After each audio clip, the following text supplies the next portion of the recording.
স্টার্টআপের নতুন নতুন ধারণা নিয়ে কাজ করবে সরকার, ঢাকা বিশ্ববিদ্যালয়ে প্রধানমন্ত্রী। অনুদান পেল কয়েকটি সম্ভাবনাময় উদ্ভাবনী প্রকল্প। চট্টগ্রাম সহ 5 জেলা থেকে পানি নামছে ধীরগতিতে। এখন পর্যন্ত মৃত্যু 54 জনের। দুর্গত এলাকায় ত্রাণ ও বিশুদ্ধ পানির জন্য আকুতি।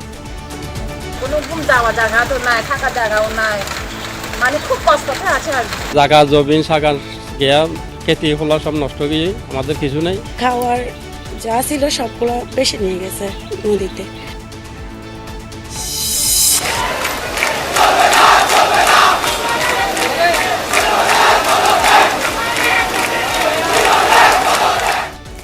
বৈরী আবহাওয়ায় এইচএসসি পরীক্ষা গ্রহণ ও শিক্ষামন্ত্রীর মন্তব্যের প্রতিবাদে সড়ক অবরোধ, শিক্ষা ব্যবস্থা পরিবর্তন সহ 8 দফা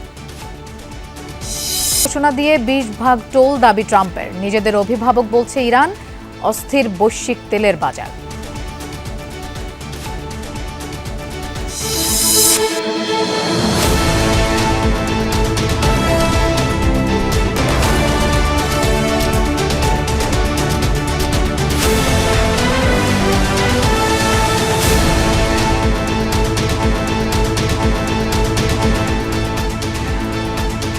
শুভেচ্ছা, আমন্ত্রণ দুপুরে বাংলাদেশের আয়োজনে আপনাদের সঙ্গে থাকছি আমি মৌসুমী আহমেদ লোপা। এতক্ষণ শিরোনাম দেখছিলেন। স্টার্টআপের নতুন নতুন ধারণা নিয়ে কাজ করবে সরকার, বলেছেন প্রধানমন্ত্রী তারেক রহমান। ঢাকা বিশ্ববিদ্যালয়ে তারুণ্য, স্টার্টআপ ও সম্ভাবনার বাংলাদেশ শীর্ষক অনুষ্ঠানে অংশ নিয়ে প্রধানমন্ত্রী বিভিন্ন শিক্ষার্থীদের বিভিন্ন প্রশ্নের উত্তর দেন। এর আগে অনুষ্ঠানের উদ্বোধন করেন তিনি। অনুষ্ঠানে বিভিন্ন বিশ্ববিদ্যালয়ের শিক্ষার্থী, তরুণ উদ্যোক্তা, স্টার্টআপ প্রতিষ্ঠাতা, নীতি নির্ধারক ও আমন্ত্রিত অতিথিরা অংশ নেন। তরুণ উদ্যোক্তাদের উদ্ভাবনী উদ্যোগ, স্টার্টআপ ইকোসিস্টেমের বিকাশ এবং সম্ভাবনাময় বাংলাদেশের ভবিষ্যৎ নিয়ে আলোচনা হয় অনুষ্ঠানে। অনেক অনেক অভিনন্দন।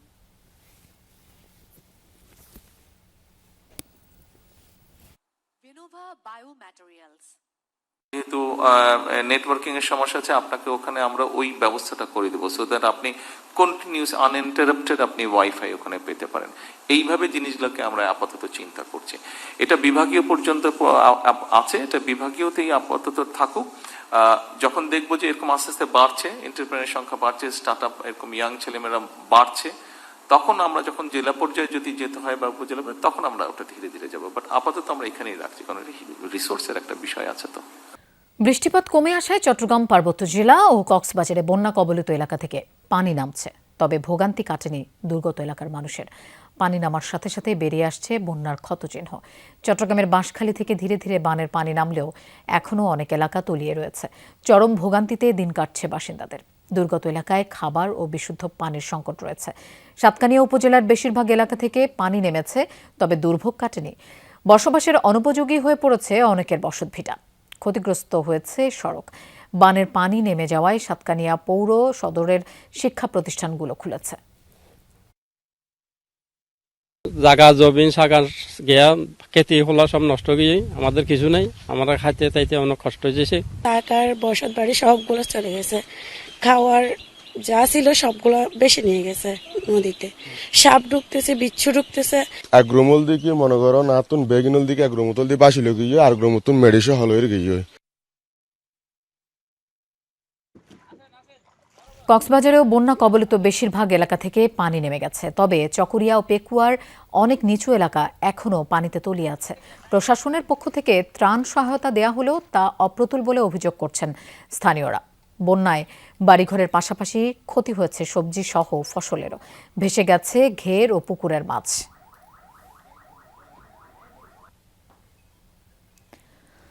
বান্দরবানের সাঙ্গু নদীর পানি বিপদসীমার নিচ দিয়ে প্রবাহিত হচ্ছে। বেশিরভাগ নিম্নাঞ্চল থেকে পানি নেমে গেছে। আশ্রয়কেন্দ্র থেকে বাড়ি ফিরতে শুরু করেছেন বানভাসীরা। পানি কমতে থাকায় ধীরে ধীরে বেরিয়ে আসছে ক্ষতচিহ্ন। ক্ষতিগ্রস্ত ঘরবাড়ি মেরামত নিয়ে দুশ্চিন্তায় ভুক্তভোগীরা। জায়গা ভাঙিয়ে গেছে, অনেক ঘর ভাঙিয়ে গেছে, বেড়া সেরা ভাঙিয়ে পড়ে গেছে। ওইগুলো আবার পুনরায় ঠিক করতে হবে, কষ্ট হইলো। কোনো যাওয়া জায়গা তো নাই, থাকা জায়গাও নাই, মানে খুব কষ্টতে আছে আর কি। এদিকে রাঙামাটির বিভিন্ন উপজেলার অনেক নিচু এলাকা এখনও পানিতে তলিয়ে রয়েছে। ভোগান্তিতে দিন কাটছে বাসিন্দাদের। কয়েকদিনের টানা বৃষ্টি ও পাহাড়ি ঢলে ক্ষতিগ্রস্ত হয়েছে অনেক বাড়িঘর, সড়ক ও ফসলি জমি। এখনও স্বাভাবিক হয়নি যোগাযোগ ব্যবস্থা। বান্দরবানের সাথে এখনও সরাসরি সড়ক যোগাযোগ বন্ধ রয়েছে। এছাড়া বাঘাইছড়ির সাথে খাগড়াছড়ি ও দীঘিনালার সরাসরি সড়ক যোগাযোগ এখনও বিচ্ছিন্ন রয়েছে।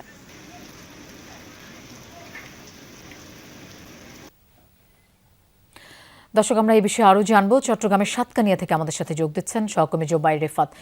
রিফাত, যেসব এলাকা থেকে পানি নামছে সেখানে মানুষ ঘরে ফিরতে পারছে কিনা, আর ত্রাণ ঠিকমতো পাচ্ছেন কিনা দুর্গতরা, সেটিও একটু জানাবেন।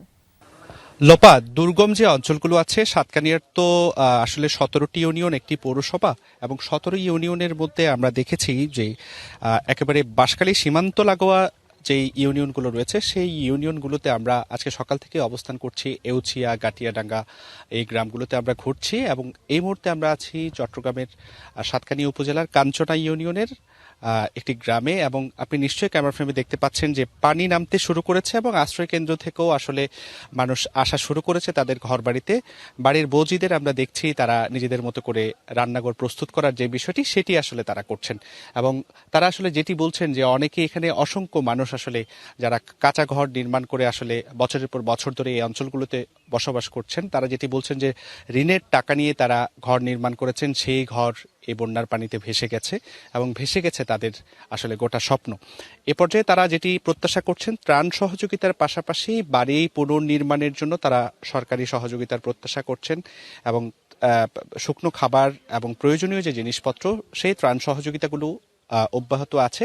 তবে বাঁশখালীর কিছু জায়গায় আমরা দেখেছি যে মানুষের একেবারে এখন পর্যন্ত অভিযোগ রয়েছে যে যেভাবে করে আসলে ত্রাণ সহযোগিতা তাদের পাওয়ার কথা ভান্ডবাসীর মানুষ হিসেবে, তারা সেগুলো ঠিকঠাক মতন আসলে পাচ্ছেন না। সব মিলিয়ে এই যে বন্যা পরবর্তী যে ক্ষত চিহ্ন সেটি কিন্তু আসলে স্পষ্ট হওয়া শুরু হয়েছে, এবং বাড়িঘরগুলো আসলে পানির নিচে একেবারে তলিয়ে যাওয়ার মতো যে অবস্থা সেটি সৃষ্টি হয়েছে, এবং ভেতরের অবস্থা তো আরও নাজুক। আমরা কয়েকটি বাড়ি ভিজিট করার সুযোগ পেয়েছিলাম, আমরা গৃহবধূদের সাথে কথা বলছিলাম, তারা যেটি বলছিল যে এই সংসার আবার হাতের গড়া, সেই সংসার যদি বানের পানিতে ভেসে যায় তার চেয়ে বড় দুঃখ আর পৃথিবীতে কোনোটি নেই। তারা আসলে তেমনটি দাবি করছেন এবং সহযোগিতার আসলে তারা আহ্বান জানাচ্ছেন। লোপা, এই ছিল সাতকানিয়ার বন্যা পরিস্থিতি। রিফাত, আপনাকে ধন্যবাদ আমাদের সাথে যোগ দেওয়ার জন্য। প্রধানমন্ত্রী তারেক রহমান নিশ্চয়ই বন্যা আক্রান্ত এলাকা পরিদর্শনে যাবেন। দুপুরে সচিবালয়ে বন্যা নিয়ে আন্তঃমন্ত্রণালয় বৈঠক শেষে এমনটাই জানিয়েছেন দুর্যোগ ব্যবস্থাপনা ও ত্রাণ মন্ত্রী আসাদুল হাবিব তুলু। তিনি জানান, সরকার এখন পুনর্বাসনে গুরুত্ব দিচ্ছে। বন্যার পানি ধীরে ধীরে নেমে যাচ্ছে, অ্যাসেসমেন্টটা এখনো পূর্ণাঙ্গভাবে আমরা তৈরি করতে পারি নাই। প্রধানমন্ত্রী ইতিমধ্যে একাধিকবার বৈঠক করেছেন ঊর্ধ্বতন কর্মকর্তাদের সঙ্গে, বিভাগীয় কর্মকর্তাদের সঙ্গে এবং জেলা প্রশাসকদের সঙ্গে। ওনার নির্দেশনায় আমি আগামীকাল থেকে ব্যাপকভাবে ওই এলাকাগুলো সফর করব। 1,75,00,000 টাকা আমরা তাৎক্ষণিক বরাদ্দ দিয়েছি। আগামী 3 দিন পর্যন্ত ভারী বর্ষণের কোনো সম্ভাবনা নেই। দেশের কোথাও কোথাও স্বাভাবিক বৃষ্টিপাত হতে পারে, তবে 17 জুলাইয়ের পর বৃষ্টিপাতের মাত্রা বৃদ্ধি পাবে। সকালে আবহাওয়া অফিসের ব্রিফিংয়ে এসব তথ্য জানিয়েছেন আবহাওয়াবিদ মোহাম্মদ তরিফুল নেওয়াজ কবির। ব্রিফিংয়ে তিনি আরও জানান, আপাতত সব নদী ও সমুদ্র বন্দরগুলোর সতর্ক বার্তা তুলে নেওয়া হয়েছে, পাহাড় ধসের ব্যাপারেও কোনো সতর্কতা নেই। তবে চলতি মাসের শেষ দিকে বঙ্গোপসাগরে আরও একটি লঘুচাপ সৃষ্টি হতে পারে। আবহাওয়া অধিদপ্তরের সর্বশেষ পূর্বাভাস অনুযায়ী আজ সকাল 6টা থেকে পরবর্তী 48 ঘন্টায় দেশের সব বিভাগে বৃষ্টিপাতের প্রবণতা কিছুটা কমে আসবে। একই সঙ্গে তাপমাত্রা স্থানভেদে 2 থেকে 3 ডিগ্রি সেলসিয়াস পর্যন্ত বাড়তে পারে। তবে বর্ষাকাল চলমান থাকায় রাজশাহী, ময়মনসিংহ, সিলেট বিভাগের বেশ কয়েকটি জায়গায় এবং চট্টগ্রাম, খুলনা ও ঢাকা বিভাগের কিছু জায়গায় বৃষ্টিপাতের সম্ভাবনা রয়েছে, বাড়তে পারে। তবে বর্ষাকাল চলমান থাকায় রাজশাহী, ময়মনসিংহ, সিলেট বিভাগের বেশ কয়েকটি জায়গায় এবং চট্টগ্রাম, খুলনা ও ঢাকা বিভাগের কিছু জায়গায় বৃষ্টিপাতের সম্ভাবনা রয়েছে। এদিকে টানা বর্ষণে ঢাকা সহ সারা দেশে উল্লেখযোগ্য পরিমাণ বৃষ্টিপাত রেকর্ড হয়েছে। আগামী কয়েকদিনের, বিশেষ করে আজকে 14, 15, 16 এই 3 দিনের মোটামুটি আবহাওয়া একই রকম থাকার সম্ভাবনা আছে। তবে আগামী 24 ঘন্টার ফোরকাস্টে যেটা বলা হয়েছে যে দেশের উত্তরাঞ্চলে, বিশেষ করে রংপুর, রাজশাহী, ময়মনসিংহ এবং সিলেট বিভাগের অনেক জায়গায়, খুলনা, বরিশাল, ঢাকা এবং চট্টগ্রাম বিভাগের কিছু কিছু জায়গায় বৃষ্টি অথবা বজ্রসহ বৃষ্টিপাতের সম্ভাবনা আছে। সেই সাথে দেশের কোথাও কোথাও বিক্ষিপ্তভাবে মাঝারি ধরনের ভারী বর্ষণ হতে পারে, এবং আগামী 24 ঘন্টায় দিন এবং রাতের তাপমাত্রা সামান্য বৃদ্ধি পেতে পারে। এটা 1 থেকে 3 ডিগ্রি পর্যন্ত হতে পারে। চট্টগ্রামে ব্যবসা প্রতিষ্ঠানে ঢুকে হামলাকারীদের রাজনৈতিক পরিচয় প্রকাশের আহ্বান জানিয়েছেন বাংলাদেশ জামায়াতে ইসলামের আমির ডক্টর শফিকুর রহমান। সকালে সামাজিক যোগাযোগ মাধ্যম ফেসবুকে নিজের ভেরিফাইড অ্যাকাউন্টে দেয়া এক পোস্টে তিনি এই কথা বলেন। হামলাকারীদের কঠিন শাস্তি হবে কিনা তা নিয়েও তিনি সংশয় প্রকাশ করেন। ফেসবুক পোস্টে তিনি লেখেন, লক্ষণ খুব ভালো নয়। আইন শৃঙ্খলা পরিস্থিতির উপর অনাস্থা প্রকাশ করে জামায়াত আমির আরও বলেন, জনগণকেই এখন নিজেদের আত্মরক্ষার জন্য সব ধরনের ব্যবস্থা নিতে হবে, কারণ সরকার কোনো কার্যকর নিরাপত্তা দিতে পারছে না। দুর্যোগপূর্ণ আবহাওয়ার মধ্যে পরীক্ষা নেওয়া এবং শিক্ষামন্ত্রীর একটি বক্তব্যে মানহানির অভিযোগে সড়ক অবরোধ করেছে শিক্ষার্থীরা। বেলা 11:30টার দিকে উত্তরা 12টার থেকে সায়েন্স ল্যাব মোড় অবরোধ করে 8 দফা দাবিতে বিক্ষোভ শুরু হয়। যারা এখনও নির্ধারিত পরীক্ষার প্রস্তুতি সম্পন্ন করতে পারেনি তাদের পরীক্ষা স্থগিত রাখা, বিজ্ঞান বিভাগ থেকে অংশ নেওয়া সকল শিক্ষার্থীকে 14 নম্বর গ্রেস মার্ক ও বাধ্যতামূলক দেয়া, শিক্ষা ব্যবস্থা বাস্তবমুখী ও শিক্ষার্থী বান্ধব করা সহ 8 দফা দাবি জানিয়েছে বিক্ষোভকারীরা। অবরোধের কারণে যান চলাচল বন্ধ হয়ে গেছে। গণপরিবহন না পেয়ে বিপাকে পড়েছেন সাধারণ মানুষ। আমরা যে জনগণ ভোগান্তির মধ্যে আছি, সেই ভোগান্তিটা তো দূর করা লাগবে নাকি?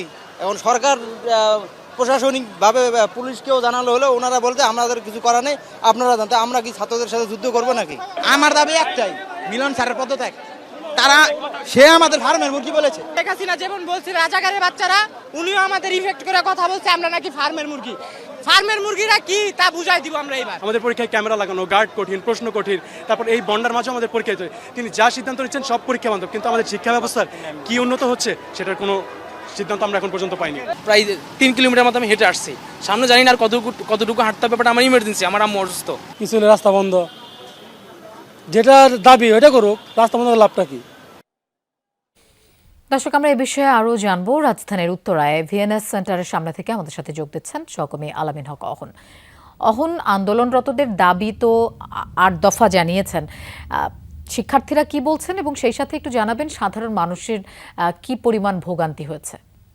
ভোগান্তি হচ্ছে সেই কথার আগে বলি, প্রায় 2 ঘন্টারও বেশি হয়ে গেল এখন পর্যন্ত রাজধানীর এই মূল সড়কটি বন্ধ রয়েছে এবং সকালে যখন শিক্ষার্থীরা এই সড়কটি বন্ধ করেন তখন থেকেই পুলিশ কর্মকর্তারা এখানে আসেন, ঊর্ধ্বতন কর্মকর্তারা তাদেরকে বোঝানোর চেষ্টা করেন সড়কটি ছেড়ে দেওয়ার জন্য, কিন্তু সেই 8 দফা দাবিতে এখন পর্যন্ত তারা অনড় আছেন। এবং একই সঙ্গে বলে রাখি, শিক্ষার্থীরা বারবারের মতোই বলছিলেন যে শিক্ষা ব্যবস্থার আমূল পরিবর্তন করতে হবে এবং একই সঙ্গে তারা বলছিলেন যে প্রশ্নপত্র গেল 10 বছরে যেটা হয়নি, এখন নতুন করে কিছু প্রশ্ন আসছে যেগুলো তাদের কমন পড়ছে না, এমন তারাও কথা বলছেন। প্রশ্নপত্র কঠিন হচ্ছে, এত বেশি গার্ড দেওয়া হচ্ছে, পরীক্ষা কক্ষে মাথা ঘোরানোর মতো সুযোগ পাওয়া যাচ্ছে না, নানান কিছু তারা বলছিলেন এবং বলছিলেন যে শুধুমাত্র পরীক্ষা ব্যবস্থার উন্নয়ন নয়, সামগ্রিক ব্যবস্থার উন্নয়ন করতে হবে। এবং গতকাল শিক্ষার্থীরা, এসএসসি ও সমমানের শিক্ষার্থীরা ব্যাপক নানান কষ্ট সহ্য করে পরীক্ষার হলে গিয়েছেন এমন কথা তারা বলছেন। বিশেষ করে কুমিল্লা এবং ঢাকার বেশ কয়েকটি কেন্দ্রে এমন ঘটনা ঘটছে, প্রায় 2000-এর মতো শিক্ষার্থী দুর্ভোগে পড়েছিলেন। 2000-এর মতো শিক্ষার্থী সেই দুর্ভোগের কথা তারা বলছিলেন। সেই দুর্ভোগের কথা জানিয়ে শিক্ষার্থীরা প্রধান অর্থাৎ শিক্ষামন্ত্রীর পদত্যাগ দাবি করছেন। এবং আমি যেমনটি বলছিলাম, 2000 শিক্ষার্থীরা গতকাল ব্যাপক কষ্ট পেয়েছেন এবং আজ যখন আপনি যেমন দুর্ভোগের কথা বলছিলেন, আজ যখন এই সকালে আন্দোলনটি শুরু হয় 11-12টার দিকে, তারপর থেকে অন্তত 5-10 কিলোমিটারের যানজট তৈরি হয়েছে এবং হাজার হাজার মানুষ কিন্তু দুর্ভোগে পড়েছেন। অনেকে পায়ে হেঁটে গন্তব্যে যাওয়ার চেষ্টা করছেন। সেই সব মানুষ বলছিলেন এই সব দুর্ভোগ লাঘবে সরকারের সচেষ্ট হতে হবে। যদি কোনো দাবি দেওয়া থাকে সেইগুলো সরকারের যে নিয়ন্ত্রণ কক্ষ কিংবা যারা নিয়ন্ত্রণ করে এইসব কর্তৃপক্ষ আছেন তাদের কাছে পৌঁছে দিতে হবে, দ্রুত সমাধান করতে হবে। এবং কথায় কথায় অহন, আপনাকে ধন্যবাদ আমাদের সাথে যোগ দেওয়ার জন্য। শিক্ষামন্ত্রীর পদত্যাগ সহ বিভিন্ন দাবিতে দেশের কয়েক জেলায় বিক্ষোভ হয়েছে। বেলা 11:30টার দিকে রাজশাহী মাধ্যমিক ও উচ্চ মাধ্যমিক শিক্ষা বোর্ড প্রাঙ্গণে জড়ো হয় বিক্ষোভকারীরা। এ সময় শিক্ষামন্ত্রী ও শিক্ষা বোর্ড সংশ্লিষ্টদের বিরুদ্ধে নানা স্লোগান দেয় তারা। বৈরী আবহাওয়ায় ভোগান্তির কথা জানিয়ে পরীক্ষা স্থগিতের দাবি জানানো হয়। এছাড়া প্রশ্নপত্রে ত্রুটি ও শিক্ষামন্ত্রীর মন্তব্যেরও প্রতিবাদ জানানো হয়। যশোর প্রেস ক্লাবের সামনে বিক্ষোভ কর্মসূচি পালিত হয়। অংশগ্রহণকারীরা বলেন, দুর্যোগ পরিস্থিতি বিবেচনায় এইচএসসি ও সমমানের পরীক্ষা স্থগিত করা উচিত। যেসব বিষয়ে প্রশ্নপত্রে ভুল ছিল সেগুলো সংশোধন করে পুনরায় পরীক্ষা নেওয়া এবং অবিলম্বে শিক্ষামন্ত্রীর পদত্যাগেরও দাবি জানান তারা। অন্যথায় আন্দোলন চালিয়ে যাওয়ারও ঘোষণা দেওয়া হয়।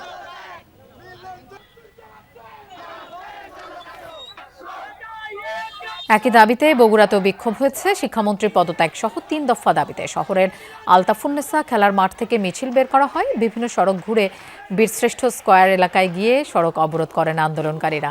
পরে জেলা প্রশাসকের কার্যালয়ের সামনে অবস্থান কর্মসূচি পালিত হয়। দাবি আদায় না হলে হুঁশিয়ারি দেওয়া হয় কঠোর কর্মসূচির। মোটর শ্রমিক ইউনিয়নের নির্বাচন কমিশন গঠনে দ্বন্দ্বের জেরে রাজশাহী থেকে বন্ধ রয়েছে সব রুটের বাস চলাচল। সকাল থেকে বাস বন্ধ থাকায় ভোগান্তিতে পড়েছেন যাত্রীরা। অগ্রিম টিকিট কাটা থাকলেও গন্তব্যে যেতে পারছেন না যাত্রীরা। কাউন্টারে এসে ফিরে যেতে হচ্ছে তাদের।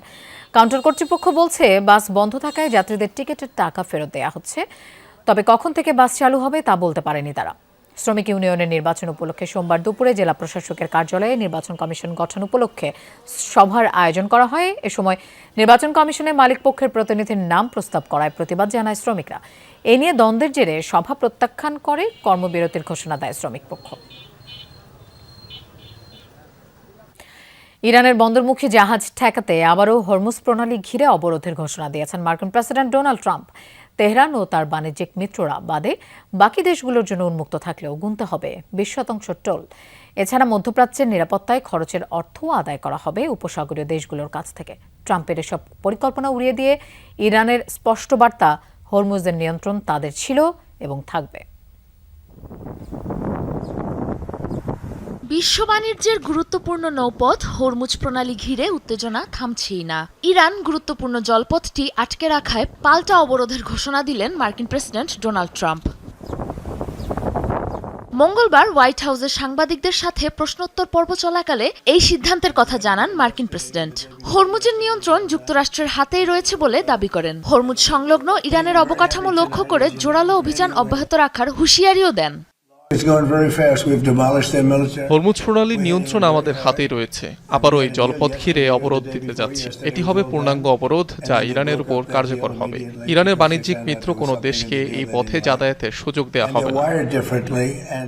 অঞ্চলটির নিরাপত্তায় ব্যয় হওয়া অর্থ উপসাগরীয় দেশগুলোর কাছ থেকেই আদায়ের পরিকল্পনা ট্রাম্পের। পাশাপাশি হরমুজের পণ্যবাহী জাহাজ যাতায়াতের উপর 20% টোল আরোপের কথাও জানান তিনি।